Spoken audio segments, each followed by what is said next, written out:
بسم الله الرحمن الرحيم. عن سلمة زوج النبي صلى الله عليه وسلم قالت قال رسول الله صلى الله تعالى عليه وسلم المتوفى عنها زوجها لا تلبس المعصفر من الثياب ولا الممشقة ولا الحليج ولا تختضب ولا تكتحل. رواہ ابو داؤد. ام المؤمنین سیدہ سلمہ رضی اللہ تعالیٰ عنہ بیان فرماتی ہیں کہ نبی کریم صلی اللہ علیہ وسلم نے ارشاد فرمایا، جس عورت کا شوہر فوت ہو جائے وہ زعفران میں رنگا ہوا کپڑا یعنی زرد رنگ کا کپڑا نہ پہنے، اسی طرح وہ سرخ رنگ میں رنگا ہوا کپڑا نہ پہنے، وہ زیور کا استعمال نہ کرے، وہ مہندی نہ لگائے اور وہ سرما نہ لگائے۔ دوستو، عدت کے متعلق بات کی جا رہی ہے۔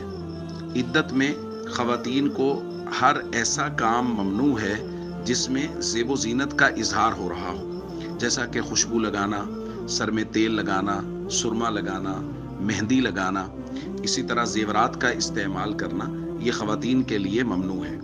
اسی طرح اس موضوع پہ ہم تفصیلی بات کل بھی کریں گے کہ گھر سے باہر نکلنا بھی خواتین کے لیے وہ درست نہیں ہے، بہت زیادہ مجبوری ہو تو اس کی گنجائش ہو سکتی ہے۔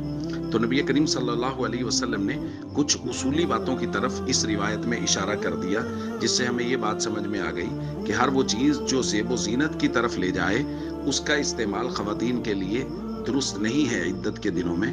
اور اس کی ظاہر ہے بڑی بنیادی وجہ یہ ہے کہ عدت کے دن جو ہیں وہ ایسے ہیں کہ ان دنوں میں عورت کے لیے سوگ کے دن ہیں، اور سوگ کے دنوں میں کسی طرح کی زیب و زینت کرنا وہ درست نہیں ہے، اس لیے عدت کے دنوں میں ان باتوں کا خیال کیا جانا چاہیے۔ السلام علیکم ورحمۃ اللہ وبرکاتہ۔